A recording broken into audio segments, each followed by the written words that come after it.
और मैप से हम दो चीजें सीखेंगे। क्या क्या?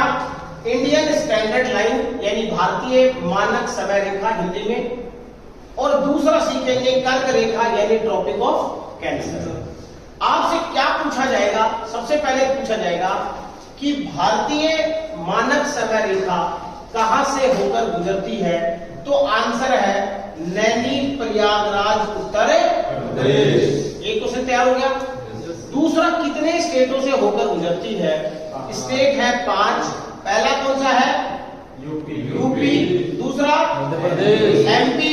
तीसरा चौथा और पांचवा आंध्र प्रदेश। पहला कौन सा? यूपी।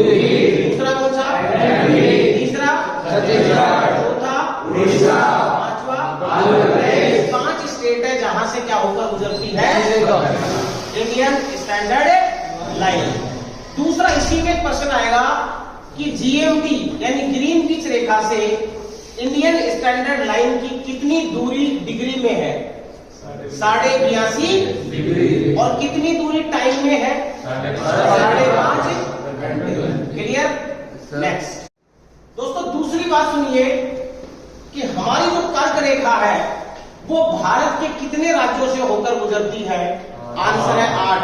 सीक्वेंस वाइज याद करेंगे। पहला है गुजरात, दूसरा, तीसरा मध्य प्रदेश। आप देखिए जहां पे क्या है?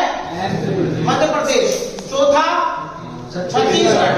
पांचवा झारखंड। छठा पश्चिम बंगाल। सातवां, आठवां मिजोरम। है ना? पहला दोबारा से गुजरात, राजस्थान, मध्य प्रदेश, छत्तीसगढ़, झारखंड, वेस्ट बंगाल, त्रिपुरा और मिजोरम। ये 8 वो स्टेट है जहां से ट्रॉपिक ऑफ कैंसर गुजरती है। अब यहां पे क्वेश्चन क्या बनेगा?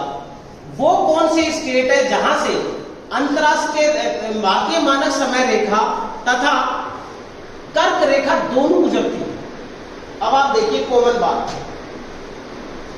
मध्य प्रदेश से मानक समय रेखा भी गुजर रही है और कर्क रेखा भी गुजर रही है। क्लियर हो गया? छत्तीसगढ़ से कौन सी गुजर रही है? मानक समय रेखा और कर्क रेखा। इसका मतलब मध्य प्रदेश और छत्तीसगढ़ 2 ऐसे राज्य हो गए जिनसे दोनों रेखाएं गुजर रही है। कौन कौन सी? इंडियन स्टैंडर्ड लाइन भी